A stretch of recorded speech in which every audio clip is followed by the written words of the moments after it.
बिस्मिल्लाहिर्रहमानिर्रहीम। इसमें कोई शक नहीं है जी, पाकिस्तान ने अपना रोल प्ले किया। जब ईरान और अमेरिका का कॉन्फ्लिक्ट शुरू हुआ तो उस वक्त पूरी दुनिया जो है वो एक मुख्तलिफ स्टेट ऑफ माइंड में थी और ऐसे लग रहा था कि जैसे थर्ड वर्ल्ड वॉर शुरू होने जा रही है। उस वक्त हमने अपना रोल प्ले किया। इस्लामाबाद से जो कोशिशें शुरू हुई, उसके बाद MOU साइन हुआ। MOU साइन होने के बाद स्विट्ज़रलैंड हो, कतर हो, और अब 11 जुलाई 2026 यानी कि इसी माह देयर इज़ अ पॉसिबिलिटी कि नेक्स्ट राउंड ऑफ टॉक्स जो है बिटवीन ईरान एंड अमेरिका वो इस्लामाबाद में हो। एक मरतबा फिर इस्लामाबाद होस्ट कर सकता है 11 जुलाई को। जनाब ये जो वर्किंग ग्रुप्स बने हैं इनको जनाब इस्लामाबाद में बैठक हो इनकी, और इन बैठ के ये लोग डिसाइड करेंगे। पहले 5 पॉइंट्स डिसाइड हो चुके हैं, उन पे ज़ीरो इन कर चुके हैं ये लोग, दोनों वर्किंग कमेटीज़, और उसके बाद अब मज़ीद पॉइंट्स पे वर्किंग हो सकती है। एग्रीमेंट जो है, जो कि MOU साइन हुआ है, एग्रीमेंट जो है वो जनाब किसी भी वक्त साइन हो सकता है। 60 दिन का टाइम स्पेन रखा गया था। 60 दिन के टाइम स्पेन के अंदर अंदर अगर MOU साइन नहीं भी होता तो कुछ आगे पीछे ज़रूर हो सकता है, लेकिन एग्रीमेंट साइन होने को जा रहा है। सेकेंडली, मैं बात करना चाहूँगा जनाब कि क्या हमने कंड्यूसिव एनवायरनमेंट इन्वेस्टर के लिए, चाहे वो लोकल हो चाहे वो इंटरनेशनल इन्वेस्टर हो, क्या हमने एक कंड्यूसिव एनवायरनमेंट यहाँ पे बनाई है? क्या हमारी हुकूमतों ने कोई ऐसी पॉलिसी क्लैरिटी के साथ ले डाउन की है कि जो इंटरनेशनल इन्वेस्टर है वो जनाब बिला झिझक यहाँ पे आके पैसा लगाए, और जब उसका प्रॉफिट यहाँ पे बने, जब भी बने, जिस भी शेप में बने, वो यहाँ से अगर निकालना चाहे तो उसको कोई किसी किस्म की दुश्वारी ना हो। वो क्लैरिटी मौजूद है या नहीं मौजूद है, उस क्लैरिटी पे भी बात करना चाहूँगा, क्योंकि अगर क्लैरिटी मौजूद अभी तक नहीं है तो उसमें किसकी गलती है, क्योंकि क्लैरिटी मौजूद होना बहुत ज़रूरी है। अभी रिसेंटली हमने देखा जनाब कि प्राइम मिनिस्टर साहब एक रोज़ा दौरे पर तुर्की गए। तुर्की में जनाब वहाँ पे जाके जो हमारे एंड से डेलीगेशन गया था उसमें जनाब हमारे energy, mines and minerals, IT और हाउसिंग से रिलेटेड जो लोग थे, जो एक्सपर्ट्स थे या मिनिस्टर्स थे, वो गए जनाब तुर्की, और वहाँ पे जाके उन्होंने जो सबसे बड़ी बड़ी कंपनीज, मल्टी नेशनल कंपनीज या for that matter $1 billion companies जो तुर्की के अंदर इस वक्त ऑपरेटिव हैं, उन्होंने जनाब उनके CEO से और उनके चेयरमैन से जनाब उन्होंने जनाब मुलाकातें की। वो मुलाकातें, उसमें जनाब क्या आउटकम निकला वो हमने कल भी बयान किया था, मैंने आपके सामने रखा था, क्योंकि मैंने एक कंपैरिजन दिया था आपको कि जनाब पिछले 2 सालों में तुर्की के साथ सऊदी अरेबिया ने $5 बिलियन की ट्रेड की है, और क्योंकि तुर्की ने इज़राइल को तस्लीम किया हुआ है और उनके डिप्लोमेटिक टाइज भी हैं इज़राइल के साथ, तो इज़राइल के साथ भी तुर्की ने तकरीबन $5 बिलियन प्लस की ट्रेड की है पिछले 2 सालों में। हमारा टारगेट जो था वो भी $5 बिलियन का था। कुछ अर्सा पहले तक ये $1 बिलियन को टच किया। वो हम मेंटेन कर सके या नहीं कर सके, मेरा नहीं ख्याल कि हम उसको मेंटेन कर सके, लेकिन जहाँ तक डिफेंस इंडस्ट्री की बात है, उसकी अगर कोलैबोरेशन की बात करूँ मैं पाकिस्तान और तुर्की की, तो पिछले 2 सालों में $1 बिलियन की जनाब यहाँ पे कोलैबोरेशन हुई है between Turkey and Pakistan, which is a good thing. So हमें अपनी ट्रेड को भी बढ़ाना है क्योंकि हमारे बड़े अच्छे ताल्लुकात हैं तुर्की के साथ। उसके अलावा मैं बात करना चाहूँगा जनाब कि बात होती है सूबों की, नए सूबों की। नए सूबे होने चाहिए, नहीं होने चाहिए, एक बहस है जो सिलसिला जारी है, और कहा यह जा रहा है कि जनाब नए सूबे बहुत ज़रूरी है और ये जितनी जल्दी हो सके इनको बना लिया जाए। लेकिन पीपल्स पार्टी क्या सिंध में नए सूबों के हक़ में है या नहीं है? अगर लोकल गवर्नमेंट सिस्टम देखा जाए सिंध में, तो पीपल्स पार्टी ने वो सिस्टम इन प्लेस किया हुआ है। लेकिन एक नई बहस जो इस्लामाबाद में शुरू हुई है वो ये है जनाब कि जब ये हुकूमत कायम हुई थी तो उसमें 16 पॉइंट्स पर इत्तफाक राय हुआ था between People's Party and Noon league.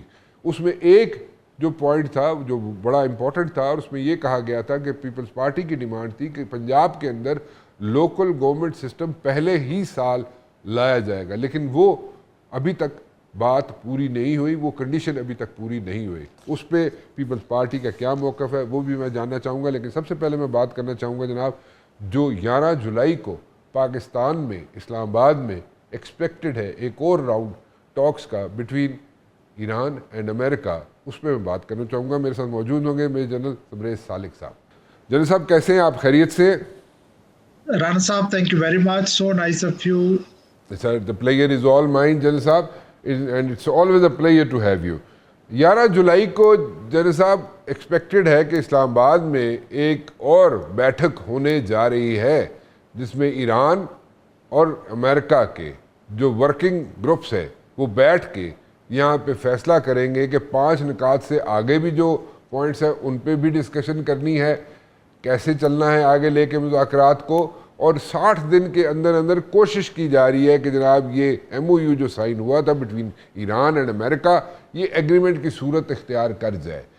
60 दिन से ज़्यादा भी हो जाए तो कोई बुराई तो नहीं है, क्योंकि 47 ईयर्स के आर्च राइवल्स को बिठाना एक बहुत बड़ा काम था जो पाकिस्तान ने किया।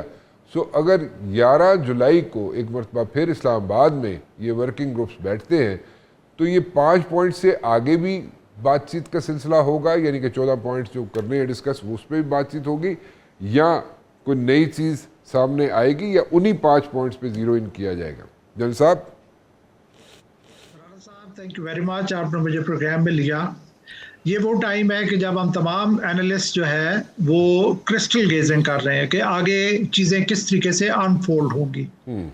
मैं ये कहना चाहूँगा कि जब भी कोई इनिशिएटिव आउट ऑफ एग्जॉस्शन होता है कि आप अपने ऑप्शंस एग्जॉस्ट करने के बाद आप एक रास्ता अडॉप्ट करते हैं तो उसमें बहुत बड़े चांसेस होते हैं कि वो सक्सेस की तरफ जाएंगे, क्योंकि अमेरिका जो है वो उसने अपना मिलिट्री इंस्ट्रूमेंट अप्लाई करके देख लिया, कोई खातर खा उसे कामयाबी नहीं मिली। अब उसके अलावा उसके पास कोई ऐसी ऑप्शन नहीं बची जिसके बारे में आप कहें कि जी वो अगर ये नेगोशिएशंस कामयाब नहीं होती तो वो रिवर्ट कर जाएगा उस ऑप्शन के ऊपर। सो मेरे नज़दीक ये जो नेगोशिएशंस हैं ये इनकी बर्थ हुई है आउट ऑफ एग्जॉस्शन। अमेरिका जो है वो एग्जॉस्ट होया हुआ और वो मजीद आगे इस लड़ाई वाले रास्ते पे नहीं चल सकता।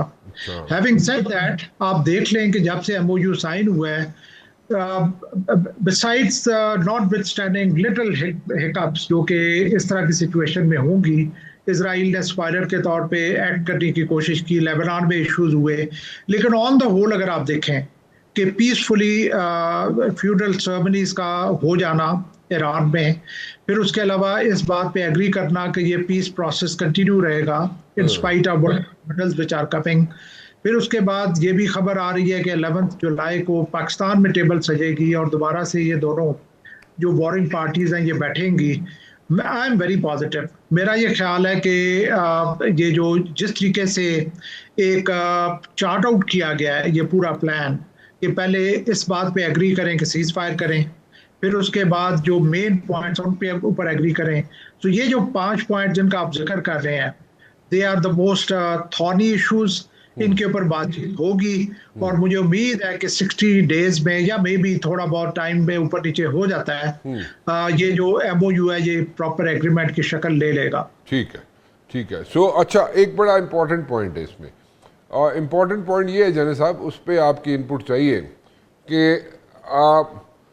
ये मिड टर्म इलेक्शंस ख़त्म हो जाते हैं अमेरिका में। एक सिनेरियो पेंट कर रहा हूँ आपके सामने, मिड टर्म इलेक्शंस ख़त्म हो जाते हैं अमेरिका में। उससे पहले हम देखते हैं कि जनाब सितंबर अक्टूबर में इलेक्शंस जो हैं वो इजराइल में हो जाते हैं। What ever the outcome is, उसके बाद क्या सिनेरियो बनेगा? क्या इस एग्रीमेंट पे स्टिक किया जाएगा, और क्या इजराइल जो है लेबनान में जो भी अभी तक एग्रीमेंट हुआ है बिटवीन हिजबुल्ला एंड इजराइल उस पर कायम रहेंगे? देखिए राना साहब, इस वक्त मैं समझता हूँ कि इजराइल ने काफ़ी कुछ गेन कर लिया है। उसने अपना पेरीमीटर ऑफ सिक्योरिटी एनहांस कर लिया है और कुछ ऐसे इलाकों पे कब्जा कर लिया जो उसका ख्याल है कि अगर ये हिजबुल्ला के पास रहेंगे तो वो मेरे खिलाफ इस्तेमाल हो सकते हैं। तो उसने तो अपनी हटदर्मी के थ्रू अमेरिका को नाराज करके जो भी करके उसने कुछ हासिल कर लिया है। बाकी रही बात इलेक्शंस की, डेफिनेटली पॉलिटिकल चैलेंजेस दोनों कंट्रीज में है। प्रेसिडेंट ट्रंप को भी है, प्रेसिडेंट और प्राइम मिनिस्टर नेतन्याहू को भी है। नाउ लेट्स अज्यूम कि ये दोनों के दोनों पॉलिटिकल चैलेंजेस को ओवरकम कर लेते हैं और दोनों के दोनों दे रिमेन इन सीट और आगे भी वो अपनी अपनी नेशन को लीड करते हैं। लेकिन राणा साहब, जो देखने की बात ये है कि जो उनका वेयर विदॉल था, मिलिट्री वेयर विदॉल, वो तो बहुत बुरे तरीके से एक्सपोज हो चुका है। मैं ये कहना चाहूंगा कि naval supremacy a big question mark, stealth technology a big question mark, air supremacy a big question mark, very superior and state of art air defense systems a question mark. अब क्या ये मुमकिन है कि अगले चंद माह में इलेक्शन तक वो कोई अपनी स्लीव से ऐसी कोई नई चीज निकाल लेंगे जो इन सारे क्वेश्चन मार्क्स को मिटा देगी और वो जो है वो ईरान के ऊपर हावी साबित हो जाएंगे? मुझे ऐसी कोई चीज नहीं नजर आती।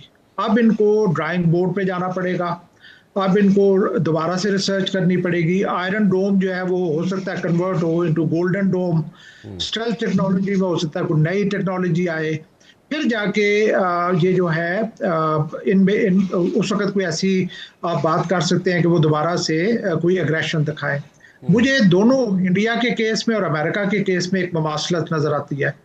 दोनों के सिस्टम्स में जो इनएडिक्वेसीज और कमियां हैं वो बहुत प्रोमिनेंटली उभर के सामने आई हैं। जब तक वो कमियां एड्रेस नहीं होती, जब तक उनका कोई ना कोई सदेबाब नहीं होता, मैं नहीं समझता कि दोबारा से मिलिट्री इंस्ट्रूमेंट की एप्लीकेशन की ऑप्शन वर्केबल है, या उसमें देखा जा सकता है कि जी या ये होप हो कि अगर हम अप्लाई करेंगे तो हमें कुछ डिफरेंट रिजल्ट्स मिलेंगे। अच्छा चले, ठीक है। वॉर गेमिंग में असेसमेंट आप बेहतर समझते हैं। वॉर गेमिंग में असेसमेंट जो है पहले कई दफ़ा गलत भी साबित होती है, और मेरे ख्याल में उसमें कोई इतना वो नहीं होती चीज़, लेकिन हो जाती है अक्सर औक़ात गलत साबित। लेकिन मेरे ख्याल में जो कॉस्ट ऑफ वॉर जो है वो बहुत ज़्यादा इंक्रीज़ हो गई थी, और ऑन द अदर हैंड अगर ईरान की तरफ देखा जाए तो उनके पास जो एमओ था वो that was like very low cost, और उसके साथ साथ उन्होंने वहाँ पे स्टैंड भी लिया क्योंकि वहाँ पे चेन ऑफ कमांड ऐसी थी जो कि वर्केबल थी, इसलिए उन्होंने वहाँ पे स्टैंड ले लिया। लेकिन अगर देखा जाए तो अमेरिका जो है किसी हद तक आई एम नॉट सेइंग 100%, लेकिन किसी हद तक अमेरिका जो है they did achieve their objectives. उन्होंने साइंसदान जो थे, न्यूक्लियर साइंटिस्ट जो थे, उनको हिट किया।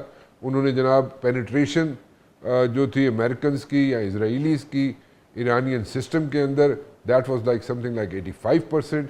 और उसके अलावा मुख्तलिफ प्रॉक्सी वॉर्स के लीडरान हो उनको हिट किया। उसके अंदर जनाब जो अली खमेनाई हैं उनको हिट किया। सो अगर उस लिहाज से देखा जाए तो ऑब्जेक्टिव्स उन्होंने किसी हद तक अचीव किए, लेकिन स्टैंड जो लिया वो लिया ईरानी हुकूमत ने, क्योंकि चेन ऑफ कमांड ऐसी थी और वहाँ पे लोगों ने बेयर की वो हीट। लेकिन अभी जो है वो दोनों एंड से, ईरान के एंड से भी और अमेरिका के एंड से भी वहाँ से आवाज़ें उठ रही हैं कि भाई इनफ इज़ इनफ। सो ये प्रेशर तो माउंट हुआ है, but at the very same time इसी किस्म का प्रेशर इसराइल में भी है विद इन। वो भी कहते हैं इनफ इज़ इनफ, क्योंकि उनके अंदर से भी प्रेशर माउंट हो रहा है। सो ये आपके ख्याल में ये दोनों लीडरान जो हैं इस प्रेशर को सिर्फ इलेक्शंस की हद तक बेयर करेंगे और उसके बाद चीज़ें जो है बैक टू स्क्वायर वन पे आ सकती है? कितनी पॉसिबिलिटीज़ हैं या नहीं? आप कह रहे हैं कि जनाब मुश्किल हो जाएगा वॉर के अंदर इंगेज करना दोबारा, क्योंकि प्रोडक्शन अगर आप बैक होम देखें अमेरिका की तो प्रोडक्शन उस तरीके से नहीं हो रही। मिलिट्री हार्डवेयर की जो प्रोडक्शन है जनरल साहब, वहाँ पे टाइम कंज्यूमिंग है, उसका टाइम ज़्यादा लगता है वहाँ पे, और वो उसके कॉस्ट भी हाई है। सो वो they are reviewing their strategy के कॉस्ट मिनिमाइज़ की जाए मिलिट्री हार्डवेयर की और उसकी प्रोडक्शन तेज़ की जाए। सो उस वक्त तक अगर ये प्रोडक्शन चेंज कर लेते हैं, प्रोडक्शन का सारा सिलसिला, तो फिर बैक टू स्क्वायर वन वाली सिचुएशन तो नहीं हो सकती। मैं आपकी ज़रा थोड़ी सी मिलिट्री स्ट्रेटजी समझना चाह रहा हूँ। राणा साहब, मैं ये जिक्र करना चाहूँगा कि you are a unique journalist जो कि जर्नलिस्ट इन यूनिफॉर्म है।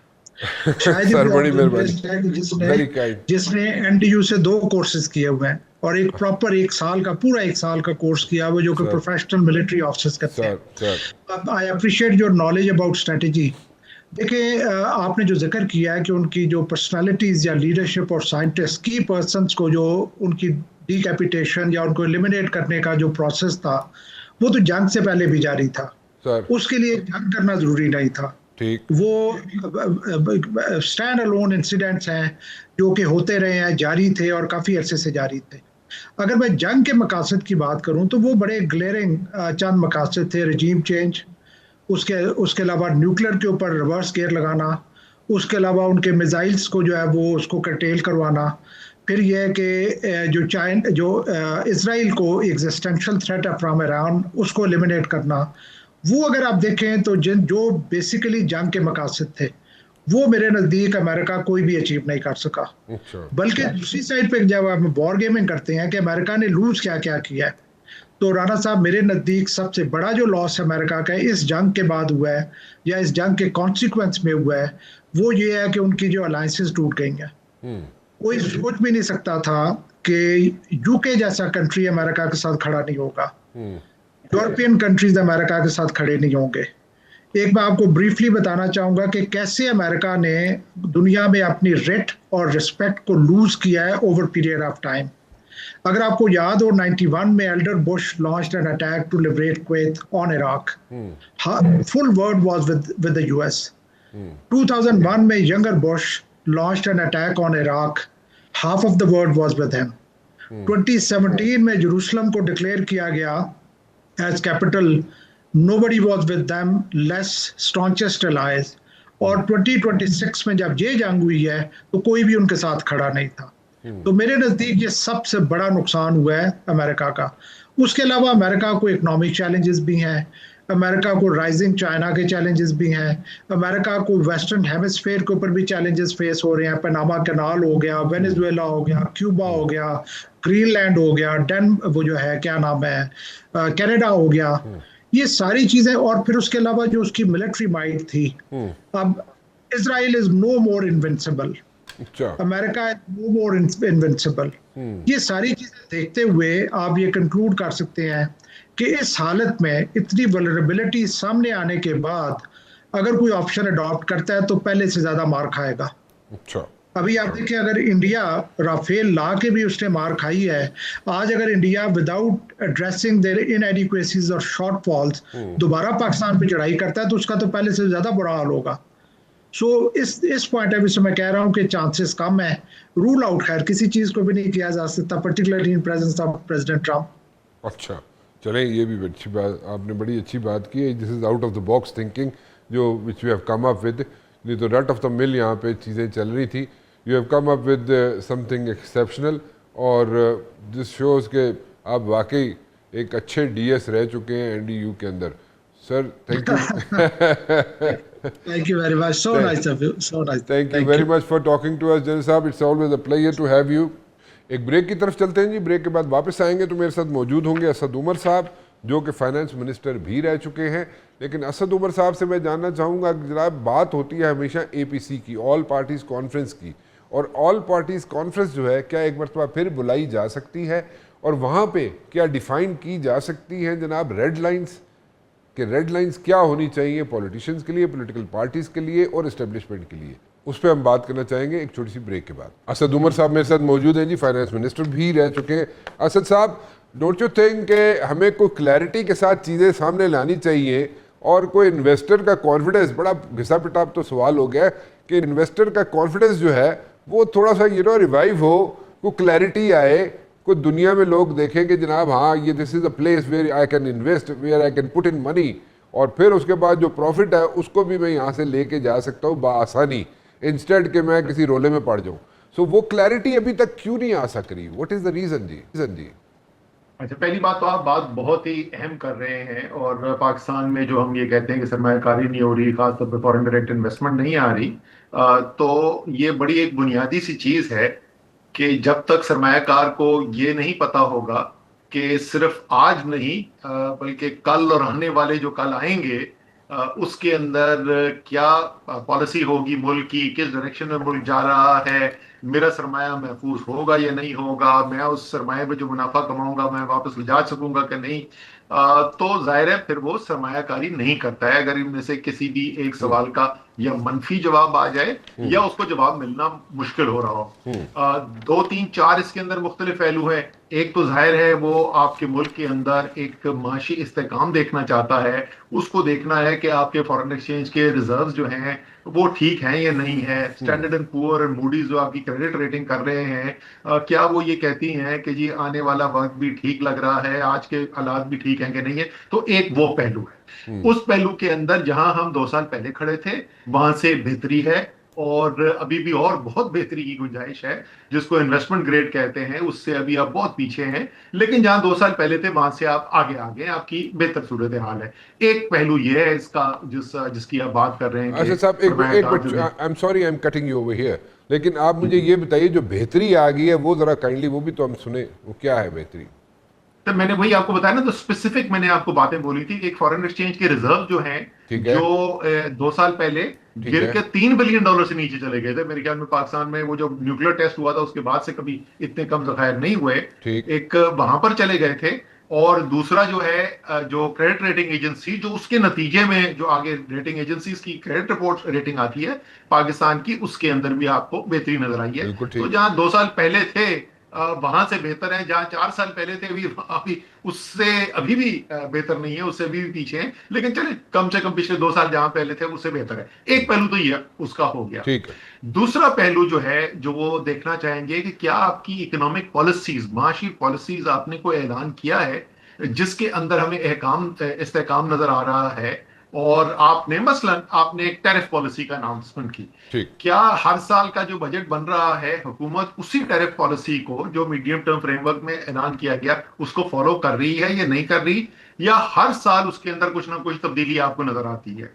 इसके अंदर स्कोर कार्ड हमारा जो है वो मिक्स ही है। और मैं तो कहूंगा कि एक सरमायाकार के तौर पर और खास तौर पे एक गैर मुल्की सरमायाकार के तौर पर इस पे मेरी मनफी रेटिंग होगी। मैं सिर्फ अगर एक चीज की एग्जांपल अगर आपको दे दूं, तो पाकिस्तान में भाई अगर आप मुनाफा कराएंगे तो उस पर टैक्स कितना देना है, कंपनी ने कितना टैक्स देना है। तो एकदम से 2-3 साल पहले जो है उन्होंने कहा जी बड़े मुल्क के हालात खराब हो गए, हम इमरजेंसी में चले गए, तो इस इमरजेंसी से डील करने के लिए हमें सुपर टैक्स लगाना है। ठीक है, वो इमरजेंसी डील करने के लिए जो सुपर टैक्स लगाना था, वो 3 साल गुजरने के बाद ये सूरत हाल है, वो कह रहे हैं कि हमने आप पे बहुत बड़ा एहसान किया है, तो अब जो है वो 10% के बजाय हम 8% सुपर टैक्स लेंगे ना।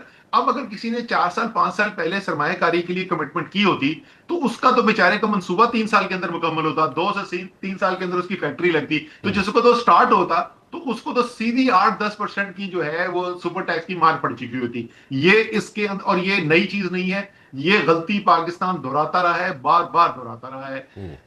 आखिरी जो इसका तीसरा, जो बहुत ज्यादा मैं डिटेल में नहीं टेक्निकल जाना चाहता, मोटी मोटी बात में कर रहा हूं, तीसरा जो इसका पहलू है जिसका जवाब बिल्कुल भी नहीं मिल सक रहा। अच्छा भाई, ये जो इस वक्त पॉलिसीज बनाई हैं, ये पॉलिसीज बनाई हैं एक हाइब्रिड निजाम के तहत बनी है। अब मैं बाहर बैठा मैं रिपोर्ट्स पढ़ रहा हूं, क्योंकि आपको पता है कि सरमायाकार जिस वक्त पाकिस्तान में इन्वेस्टमेंट करने का इंटरेस्ट है ना, तो वो ये पॉलिटिकल और security risk analysis reports, financial credit risk analysis report, ये सारी चीजें वो पढ़ता है। वो वहां पे ये पढ़ रहा है, वो कह रहा है यार एक तो हुकूमत है वहां पे, वो सब कहते हैं कि ये पता नहीं कोई फॉर्म 47 चीज होती है पाकिस्तान में, तो इसका तो कोई इस्तेकाम नहीं है। तो जब यही नहीं पता कि जो पॉलिसी बना रहा है, ये पॉलिसी बनाने वाला खुद बचेगा कि नहीं बचेगा, तो पॉलिसी के बचने की और पॉलिसी की कंटिन्यूटी की मैं कैसे मेरे में एतमाद आएगा। तो ये इंतहाई जरूरी है कि पाकिस्तान की गवर्नेंस कम से कम अगले 10 साल 15 साल हमने कैसे मुल्क चलानी है। अगर किसी न किसी शक्ल के अंदर हाइब्रिड निजाम भी चलाना है, तो वो हाइब्रिड निजाम में फौज की क्या, इस्टेब्लिशमेंट की क्या जिम्मेदारी है, सियासतदानों की क्या जिम्मेदारी है, क्या उसके ऊपर कोई इत्तेफाक राय मौजूद है। इसीलिए मैं कहता हूं भाई, मुल्क को आगे ले जाने के लिए ना पहला कदम जो है वो एक मिसाक जमहूरियत की जरूरत है। तमाम सियासी पार्टियां साथ बैठ के उसके ऊपर इत्तेफाक राय करें, फिर एस्टैब्लिशमेंट के साथ भी बैठे, उनके साथ भी बातचीत करें। आपको सुप्रीम कोर्ट के चीफ जस्टिस के पास भी या कॉन्स्टिट्यूशन कोर्ट के चीफ जस्टिस के पास भी बैठना पड़ेगा। ये चीजें आएंगी तो एतमाद आएगा सरमायाकार को। अच्छा अच्छा, चलें, तो ये को मतलब इसमें तो एक प्रॉब्लम है, एक प्रॉब्लम बड़ा सीरियस है, क्योंकि इसमें सीरियस प्रॉब्लम ये है कि अगर 1 2 4 6 पार्टीज बैठने के लिए तैयार होती हैं, तो पता चलता है जनाब कि 2 पार्टीज कहते हैं नहीं जी मैं नहीं बैठना, ठीक है, मैं बैठती नहीं हूँ, मैं मेरा मेरा जनाब मेरा इख्तलाफ है हुकूमत से, वो बैठने के लिए तैयार नहीं होते। फिर वो नई कोई ना कोई मंतक बीच में से खुल जाती है, जनाब नहीं जी इसलिए नहीं बैठते कि हुकूमत के पास ये नहीं है, पहले हमारी ये शर्तें पूरी करे हुकूमत, फिर हम बैठेंगे। सो एक एक यहाँ पे एक सर्कस बना रहता है। So how to get out of that circus? आप बात बिल्कुल दुरुस्त कर रहे हैं, ऐसा ही है। और ये कोई आज की या पिछले एक साल की बात नहीं है, ये तो 70 साल से हम देख रहे हैं ना, कि वही सियासी पार्टी जो है, जो बहुत बड़ी जमहूरियत की दावेदार होती है, जब वो अपोजिशन में होती है, जैसे वो हुकूमत के अंदर आती है तो वो सारी जमहूरियत भूल जाते हैं। तो बात आप बिल्कुल दुरुस्त कर रहे हैं।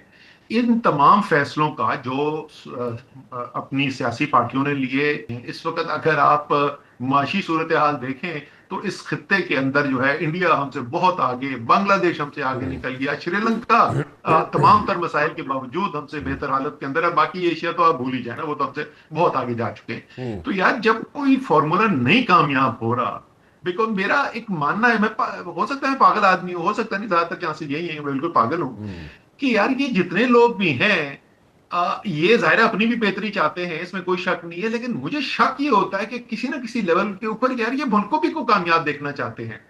तो अब आर्ट जो है ना, वो आर्ट ऑफ द डील जिसको कहता है डोनाल्ड ट्रंप, वो ये है, आपको स्कूल के वेन डायग्राम्स याद है? वेन डायग्राम में जो कॉमन एरिया होता था ना, वो कॉमन एरिया सियासी पार्टियों को अगर मैं दो में इस वक्त तफरीक दे दूं, दो ही बड़े ब्लॉक हैं इस वक्त। एक तरफ मुस्लिम लीग और पीपल्स पार्टी है, और दूसरी तरफ जो है तहरीक इंसाफ है, और तीसरी अगर मैं बड़ी फरीक बोलूं तो लेट्स से कि वो इस्टेब्लिशमेंट है। अब हमें ये बैठ के फैसला करना है कि इन तीनों की रेड लाइंस क्या बनती हैं। मसलन कोई भी अगर आपका हल होगा, जिसका हल के नतीजे में हम कहेंगे कि जिस दिन हम ये दस्तखत करेंगे ना, तो अगले दिन आसिफ जरदारी और नवाज शरीफ और शहबाज शरीफ को जेल में फेंक दिया जाएगा, तो जाहिर है वो नहीं मानेंगे। क्यों मानेंगे ना, कोई भी उनकी जगह पे हो तो वो नहीं मानेगा। इसी तरीके से हर एक पार्टियां, आप कहें तरीके इंसाफ की कि भाई ये नतीजा हो जाएगा और इसके नतीजे में इमरान खान बाकी जो अगले 5 साल या 3 साल जो है वो जेल में बैठे रहेंगे, नहीं मानेगी तरीके इंसाफ। क्यों माने वो इसी तरीके से एस्टैब्लिशमेंट की भी रेड लाइंस होंगी। रेड लाइंस को रिकग्नाइज करते हुए मैं ये मान ही नहीं सकता, मैं सियासत के अंदर भी टाइम लगाया हुआ है, बाकी जिंदगी में भी नेगोशिएशंस करते रहे हैं, ये मैं मान ही नहीं सकता कि अगर ये तीन जो ग्रुप्स जिनकी मैं बात की है, इनकी लीडरशिप ये फैसला कर ले कि यार कोई ना कोई हल निकालने की कोशिश करते हैं, ये वो हल ना निकले। अच्छा देखिए, एक let's be a bit practical about it. अब चले, आपने जिनका जिक्र किया, जिन लीडरान का और जिन पार्टीज का, अच्छा अब ये एक नया फिर आगे पेंडोरा बॉक्स खुल जाता है कि जी रेड लाइन कौन डिफाइन करेगा, what is the red line, ठीक है जी। अब वो रेड लाइन डिफाइन करने का जब वक्त आता है तो उसमें फिर एक और बहस शुरू हो जाएगी। So it's like such a tedious job. इतना एक लंबा, सर गुजारिश सुने ना सर भाई, इतना लंबा प्रोसेस है कि मतलब इसमें अगर डिबेट करना शुरू हो जाए तो वो डिबेट खत्म ही नहीं होती। सो वो इतना टाइम कंज्यूमिंग है, ठीक है, इतना टाइम उसमें जाया हो जाता है, तो फिर उसमें निकलता कुछ नहीं है एंड में। So net result is zero. ये आपके साथ बसद एहतराम मैं आपसे इस बात पे इत्तेफाक नहीं करूंगा। ठीक है क्योंकि जरा मुझे बताइए ना कि ये आखिरी दफा ये कब कोशिश की गई थी जो नाकाम? मैं बिल्कुल ठीक कह रहे हैं आप, आई एग्री विद यू कि आपने कहा जहां आखिरी दफा को कोशिश नहीं की गई थी, कभी भी कोशिश नहीं की गई थी, लेकिन रेड लाइन डिफाइन करना वन, फिर उसके बाद जरा रेड लाइन कोड मैं आपको बताता हूँ फॉर एग्जांपल। जी बताएं। जरा मोटी मोटी 2 4 5 चीजें बताता हूँ। हाँ जी बताएं।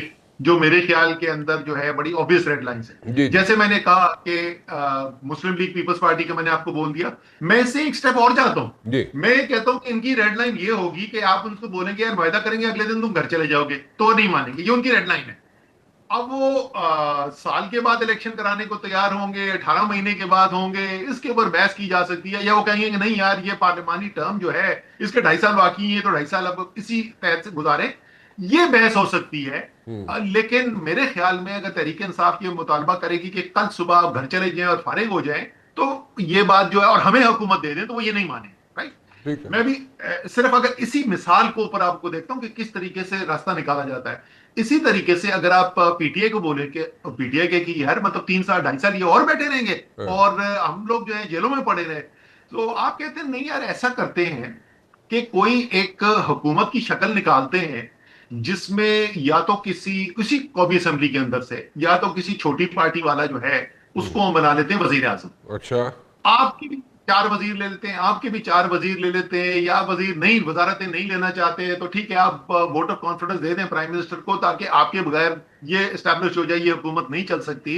और हम इंटरिम पीरियड जो भी है वो 6 महीने, 12 महीने, 18 महीने, 2.5 साल वो इस तरीके से गुजारेंगे। आप ये भी कह सकते हैं कि यार देखें, इमरान खान साहब को वजीर आजम तो कल नहीं बना सकते हो, तो जब भी इलेक्शन होंगे उसके बाद जो फैसला होगा, तो उस वक्त तक इमरान खान साहब जो हैं और बाकी तमाम जो तहरीक इंसाफ के लीडर्स, वर्कर्स इस वक्त जेलों के अंदर हैं, वो जेल से बाहर आए, वो सियासत के अंदर, अमली सियासत के अंदर भरपूर हिस्सा लें। और लेकिन आप लॉन्ग मार्च नहीं कर सकते। आप ये नहीं कह सकते कि मैं इस्लामाबाद आ रहा हूं हुकूमत गिराने के लिए, और यहाँ पे या उसके बाद ये नहीं, या हम नहीं, ये आप काम नहीं कर सकते। मेरे ख्याल में ये एक रीजनेबल, मैंने आपको 3-4 रेड नहीं, लाइन लेकिन एक बात बताए ना, आपने जो पहली ऑप्शन यहाँ पे रखी असद साहब, आपने पहली ऑप्शन रखी जी किसी छोटी जमात से उठा के वहाँ से वजीर आजम बना देते हैं, वो 18 महीने 16 महीने वो इंटरम जो है सेटअप चलाता रहे, और सारी जमातों की जनाब वहाँ पे शमूलियत हो कैबिनेट में या जैसे भी, और उनके बगैर किसी भी एक जमात के बगैर वो वजीर आजम ना चल सके। ठीक है, इस तरह का एक फ्रेमवर्क, एक आउटलाइन दे रहे हैं आप। ठीक है, सो वो चलता रहे। तो जो मौजूदा बैठे हुए वो क्यों कहेंगे जी कि साढ़े को हुकूमत ला लो, तुम छोटी जमात का वजीर आजम बना लो, एक नया वहां पे मसला खड़ा हो जाएगा। मैं आपको बताता हूँ, मैं आपको बताता हूँ क्यों ये कहेंगे वो। 2 वजह से उनको ये कहना चाहिए। अच्छा। एक वजह तो ये है, और वो वजह जो है, वो जो आपने मुझसे पहला सवाल पूछा था ना, वो उसी के अंदर पोशीदा है वो वजह। अच्छा, वो पहली चीज तो ये है कि ये बिल्कुल आप वाजे कर लें कि जिस वक्त तक ये एक क्या गैर यकीनी सियासी सूरत हाल बाकी रहेगी ना, हाँ। आप अगर समझते हैं कि हमारी मईशत बड़ी जबरदस्त हो जाएगी और जबरदस्त रोजगार पैदा हो रहा होगा और बरामदात बढ़ रही होंगी और इंडस्ट्रियलाइजेशन का पहिया चल रहा होगा, ये नहीं होने वाला। ये दुनिया की तारीख उठा के देख लें, पाकिस्तान की तारीख उठा के देख लें, पिछले 4 साल उठा के देख लें, ये नहीं होने वाला। अच्छा। तो आप वो खतरात पैदा हो गए। ये हुकूमत, अब मैं जवाब दे रहा हूं कि क्यों शहबाज शरीफ को इस बात को गौर से सुनना चाहिए। भाई, 2 खतरात हैं। एक तो वो कि आप इलेक्शन जीत के तो आए नहीं, किसी ने आपको लीस्ट वर्स्ट ऑफ ऑल्टरनेटिव समझ के इस वक्त निजाम चलाने के लिए इस कुर्सी पे बैठा दिया है। लेकिन क्योंकि डिलीवरी नहीं हो रही है, क्योंकि इकोनॉमिक डिलीवरी ना होने से प्रेशर बढ़ रहा है, गैर मकबूलियत बढ़ रही है, तो जनाब ये जो सारा वक्त जो बातें चल रही होती हैं, सुहेल वड़ैच जैसा जी शऊर सहाफी जो है वो कह रहा होता है कि भाई अब तो लगता है कि हुकूमत का वक्त खत्म होने वाला है, तो शायद ये खतरा मेरे लिए रियल हकीकत में ना तब्दील हो जाए। दूसरा ये कि मैंने सियासत जो है वो सिर्फ इसी 6 महीने के लिए करनी है, या अगले इलेक्शन के बाद भी सियासत करनी है। अच्छा। और ये आपको, मुझे भी पता है और शहबाज शरीफ को भी पता है कि उनकी गैर मकबूलियत में इजाफा हो रहा है, इस वक्त कमी नहीं हो रही। तो मुझे तो बड़ी ऑब्वियस रीजन नजर आती है कि शहबाज शरीफ को इससे मिला क्या। शहबाज शरीफ को पॉलिटिकल लेजिटिमेसी दोबारा मिल गई, शहबाज शरीफ को एक पीरियड ऑफ टाइम मिल गया जिसके अंदर इस इस्तेकाम की वजह से हो सकता है मईशत की परफॉर्मेंस इंप्रूव होनी शुरू हो जाए। जब भी इलेक्शन हो, चाहे वो वजीर आजम हो या ना हो, वो कहेगा कि देखो मैंने बुनियाद डाली थी इस मईशत की बेहतरी की, देखो मईशत बेहतर होनी शुरू हो गई। चलें जी, ये तो आप चलें जी, पहले बुनियाद डाली थी और मईशत बेहतर शुरू होगी। असद भाई, आप भी बिल्कुल भोलों वाली बातें करते हैं। एक बंदा बैठा हो कुर्सी पे, और वो कुर्सी पे बैठा हो, वो कहे जनाब कि मैं उतर जाता हूँ और फिर मैं 2 साल बाद बोलूँगा कि क्यों कि मैंने बुनियाद डाली थी। कौन छोड़ता है कुर्सी ऐसे? आप कैसे? अच्छा, मैं बताता हूं आपको कौन छोड़ता है। हाँ। ये तमाम उन ममालिक के अंदर होता है जो मुल्क कामयाब होते हैं। ये ऐसे ही फैसले किए जाते हैं दूर रस अपना और कौम दोनों का फायदा देख के। और जहां पे ये नहीं करते ना, जहां पे ये सोच होती है कि अब मैं कुर्सी पे आ गया, अब मैंने से चिमड़ के रहना है। बाय द वे, ये भी तारीख आपकी बताती है, पाकिस्तान की तारीख उठा के देख ले कि जितनी मर्जी कुर्सी से चिमड़ने की कोशिश करें, वो बचती नहीं है कुर्सी। ना कुर्सी रहती है, ना मुल्क बेहतर होता है। खुदा का खौफ करें यार, कब सीखेंगे इससे? चले, आपकी बातें बहुत अच्छी हैं, कुछ सजेशंस भी अच्छी हैं, लेकिन थोड़ा सा मुझे इख्तिलाफ यहाँ पे ये है कि when you are sitting at the helm of the affairs, तो वहाँ से फिर दिल नहीं करता किसी का उसको छोड़ने का। और वो नहीं फिर नहीं, अच्छा, पहली बात मोहसिन, मैं 100% आपसे इत्तेफाक करता हूं, मुझे भी उस कुर्सी पे बिठा दे, मेरा भी नहीं दिल करे। मेरा भी दिल करेगा कि सारी जिंदगी यहां पे रहूं। हाँ।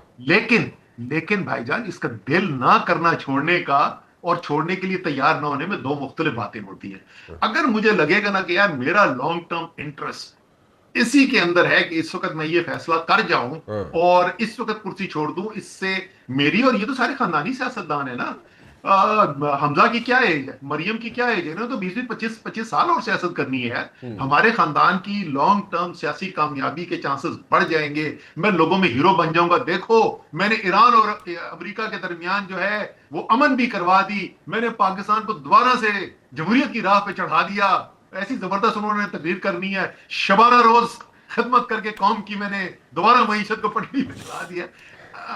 आप ऐसा करें ना, आप ऐसा करें कि आप मेरे साथ मिलकर जिम्मेदारी ले। हम दोनों जो है ना, हम इन तीनों की रेड लाइन डिफाइन करने की कोशिश करते हैं, इनसे बातचीत करने के बाद, तीनों से। और उसके बाद 1 महीने की कोशिश के बाद हम और आप बैठ के फैसला करेंगे कि क्या ये मुमकिन है कि ये सबकी रेड लाइन मीट हो सके या नामुमकिन। चले करके ये भी करके देख लेते हैं, आप और मैं बैठ जाते हैं, डेडलाइन डिफाइन करने की कोशिश करते हैं, और next time when we catch up तो बिल्कुल बैठ के इस पे जनाब ब्रेनस्टॉर्मिंग करके रेड लाइंस डिफाइन कर देते हैं, और फिर जब भी हम प्रोग्राम करें वो रेड लाइन सामने भी रख देते हैं। ठीक है सर?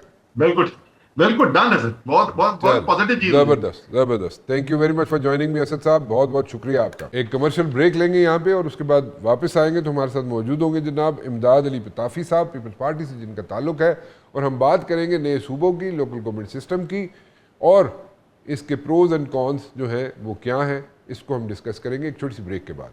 इमदाद अली पताफी साहब मेरे साथ मौजूद है जनाब, पीपल्स पार्टी से इनका ताल्लुक है। पताफी साहब कैसे हैं आप, खैरियत से? जी दुआ मेहरबानी राना साहब, आप ठीक है, खैर से? Thank you very much Rana साहब। यूर मोस्ट वेलकम पताफी साहब। पताफी साहब, आप कराची में सुना बहुत गर्मी की हुई है आपने, और उसके साथ साथ गर्मी के साथ साथ जनाब आपको कोई हीट तो नहीं फेस करनी पड़ रही कोई अपने ओपोनेंट से? नहीं अल्हम्दुलिल्लाह कराची का वेदर बेहतर है और क्लाउडी है और हवाएं चल रही हैं। दाव जिस वक्त हम बात कर रहे हैं बहुत अच्छा वेदर है, और इंशाल्लाह ताला कराची का वेदर हमेशा अच्छा ही रहेगा और कोई इस तरह की इशू नहीं है। मतलब दैट इंक्लूड्स द सियासी वेदर आल्सो, राइट? सियासी वेदर बिल्कुल ठीक है। आपको मैं बताऊं, हमारे सिंध में अल्हम्दुलिल्लाह ओपोनेंट नजर नहीं आते, और ना यहाँ पे अपोजिशन है। यहाँ पे एक वो कहते हैं ना हैंडमेड, जैसे हैंडमेड अपोजिशन है, और कोई उसको एक वो होती है ना पब्लिक में, जिसका कोई हो, पब्लिक में उनकी की वर्थ हो, पब्लिक उनको लव करती हो, पब्लिक उनके पीछे खड़ी हो, इस तरह की कोई सीन नहीं कराची में। अच्छा, अल्हम्दुलिल्लाह।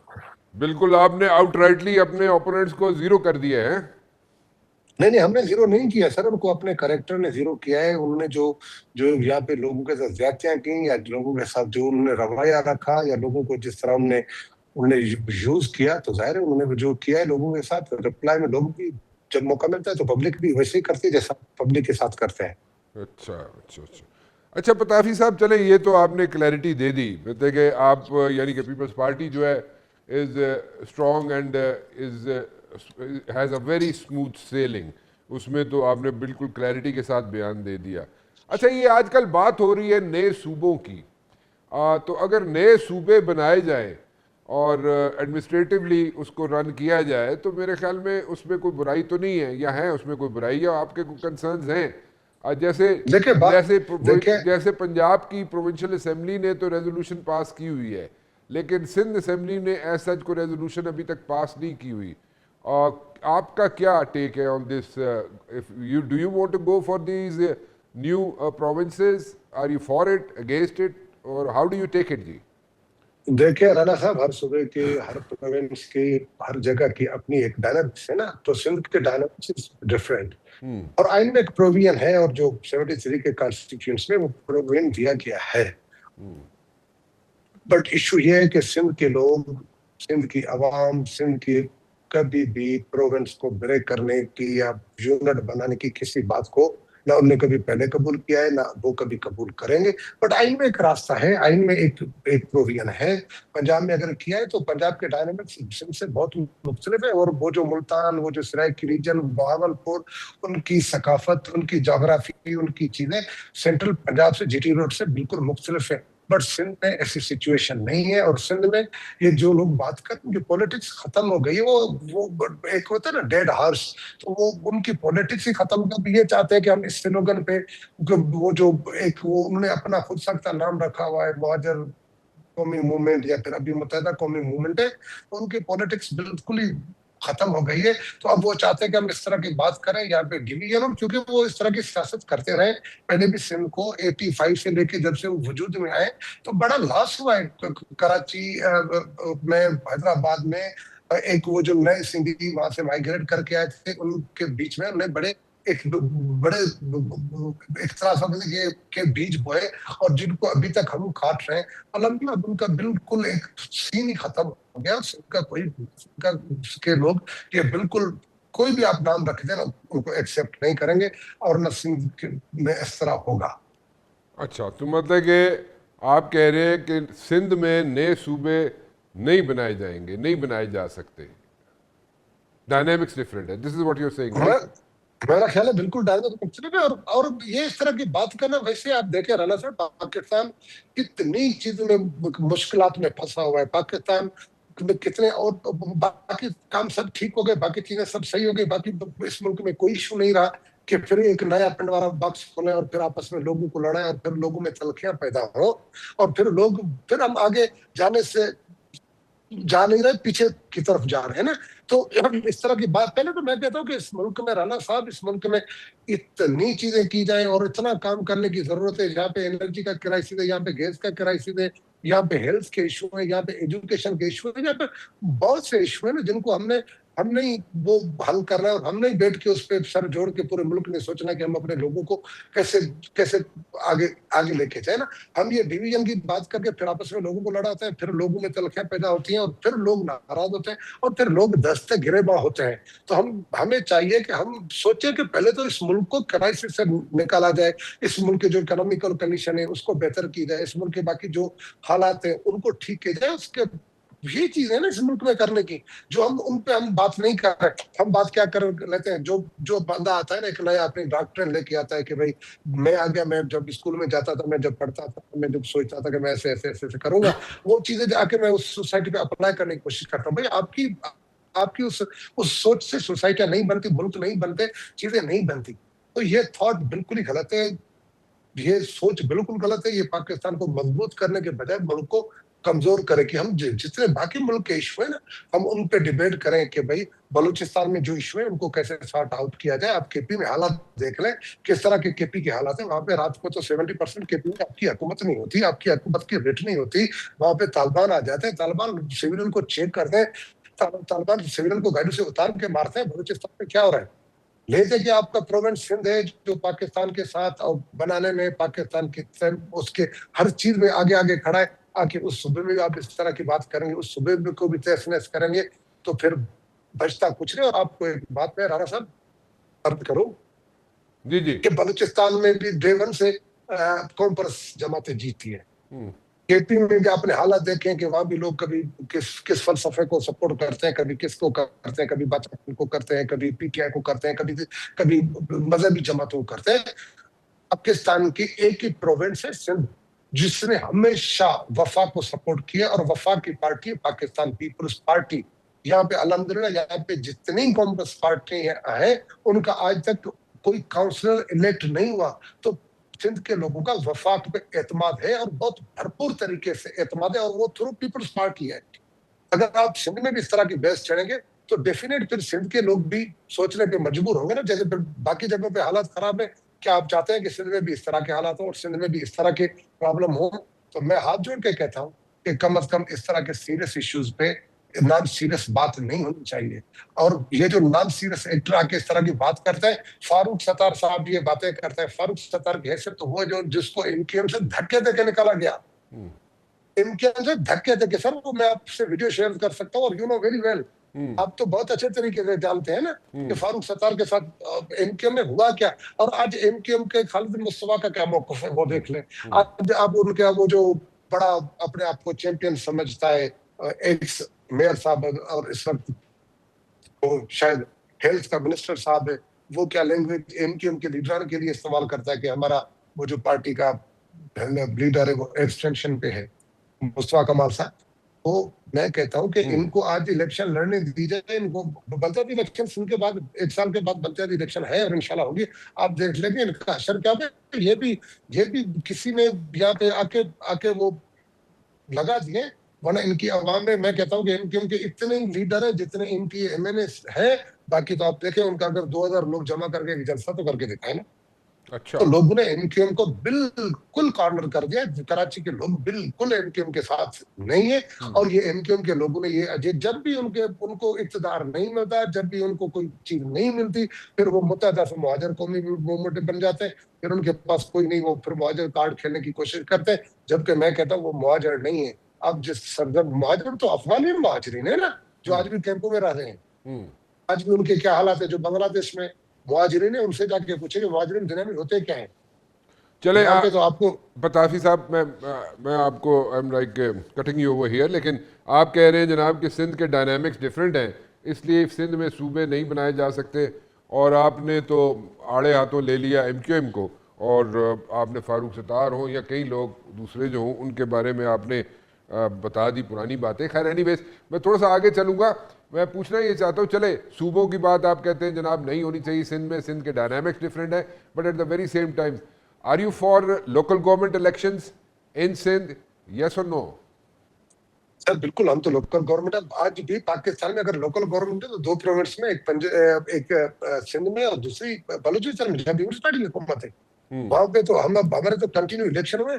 आप पंजाब में जब इमरान खान साहब आया था, उसके बाद तो पंजाब की जो उन्होंने आके मुतल की थी लोकल बॉडी की सिस्टम, आज तक वहां पे इलेक्शन नहीं करा सके। और आज तक वो उन्होंने जो कानून पास किया है कि आप वहां पे जमाती बुनियाद पे इलेक्शन नहीं करा सकते। अब उनका वो कानून पढ़े तो सही कि उन्होंने लोकल बॉडीज को बिल्कुल मफरूज बना के रखा है। सिंध में तो अल्लाह का शुक्र है कि आप अभी किसी टाउन नाजिम क्या कराची में पीटीआई के भी मौजूद है, या टाउन नाजिम जमायत इस्लामी के भी मौजूद है। उनसे पूछे कि आपको फंडिंग पूरी मिलती है या नहीं मिलती है, आपको पीपल्स पार्टी की गवर्नमेंट सपोर्ट करती है या नहीं करती। तो यहाँ पे तो अल्हम्दुलिल्लाह पीटीआई के भी टाउन नाजिम है, यहाँ पे जमायत इस्लामी के भी टाउन नाजिम है, और यहाँ पे एक सिस्टम है जो काम कर रहे हैं। पंजाब में आप मुझे दिखा दे, आप मुझे केपी में दिखा दे, वहां तो कुछ भी नहीं, वहां पे तो बात ही नहीं होती। और ले दे के यहाँ पे वो कहते हैं कि लोकल बॉडी आपने लोकल बॉडी पे देखा होगा चेयरमैन पीपल्स पार्टी ने बिलावल भुट्टो जरदारी साहब ने नेशनल असेंबली में क्या मौका अख्तियार किया है। तो सिंध में अल्लाह का शुक्र है कि local body system third tier of the government है, और उसको हम सपोर्ट हम चाहते हैं वो और ज्यादा स्ट्रांग हो और ज्यादा बेहतर काम कर रहे हैं। और ये लोकल बॉडी निजाम जो होगा तो पब्लिक के वो जो इश्यूज है वो उनके डोर स्टेप पे हल होंगे, हम बिल्कुल सपोर्ट करते हैं। अच्छा, लेकिन एक यहाँ पे कंसर्न रेज किया जाता है कि लोकल गवर्नमेंट के जो नुमाइंदगान हैं उनको जो फंड्स हैं इंस्टेड के चीफ मिनिस्टर दे, वो एक कमेटी बनाई जाए जो बिल्कुल ट्रांसपेरेंट तरीके से फंड जो है डिस्पर्स करे। सो उसके बारे में आप क्या कहेंगे? राणा साहब ये बात तो की जाती है ना, ये बात मैं कहता हूँ जो अच्छी सजेशंस आए, जो अच्छी बात हो उनको पिक करना चाहिए, उन पे कोई इख्तिलाफ नहीं होना चाहिए। हमारे यहाँ तो चलो जो भी है लोकल बॉडी सिस्टम तो है, खुदा के बदले पंजाब में तो करके दिखाए ना सर। और पंजाब में जिन्होंने वो जो कानून बनाया है वो उस कानून को पढ़ के देखे ना उसमें क्या है। अब तो वो सरे से इनकार किया गया कि भाई हम लोकल बॉडी के इलेक्शन यूनियन काउंसिल लेवल पे हम जमायती बुनियादों पे नहीं कराएंगे। पहले तो पूरे मुल्क में ये हो, पूरे मुल्क में लोकल बॉडीज की इलेक्शन हो, फिर जहां जहां खामियां होंगी, जहां जहां अच्छाइयां होंगी, हम एक दूसरे से वो एक दूसरे के साथ बैठ के कर लेंगे, इशू नहीं है। पर जहां ये सिस्टम है वहां पे तो चलाया जा रहा है ना, इनकी वहां पे नेशनल असेंबली में जाके बात करती है, हर जगह पे बात करती है। और इनके वो जो अलाई है वो अपने सूबे में ये चीज क्यों नहीं करते ना। तो उनको अपने प्रोविंस में तो पहले तो उनसे ये मुतालबा करें, अगर इनकी मुत्तहदा कौमी यूनिट पूरे पाकिस्तान में ऐसा करना चाहिए तो पहले पंजाब से मुतालबा करें कि भाई कम से कम आप लोकल बॉडी के इलेक्शन यहाँ करवाओ तो सही, वहां तो कुछ भी नहीं। अच्छा, मतलब आप जो कह रहे हैं, आप ये कह रहे हैं कि जनाब पंजाब पहले लोकल गवर्नमेंट सिस्टम लेके आए, उसको जनाब डिस्पर्स कैसे होते हैं funds, that is a separate ball game, उस पर बाद में बात करेंगे। लेकिन फिलहाल इस चीज़ पे आप बात नहीं करना चाह रहे। आप कह रहे हैं एक सिस्टम सिंध में मौजूद है, पंजाब में मौजूद नहीं है, लेकिन अगर आप पंजाब में भी लेके आए वो सिस्टम लोकल गवर्नमेंट सिस्टम का, तो उसके बाद फंड्स की डिस्पर्समेंट की बात बाद में करें। ये कह रहे हैं आप?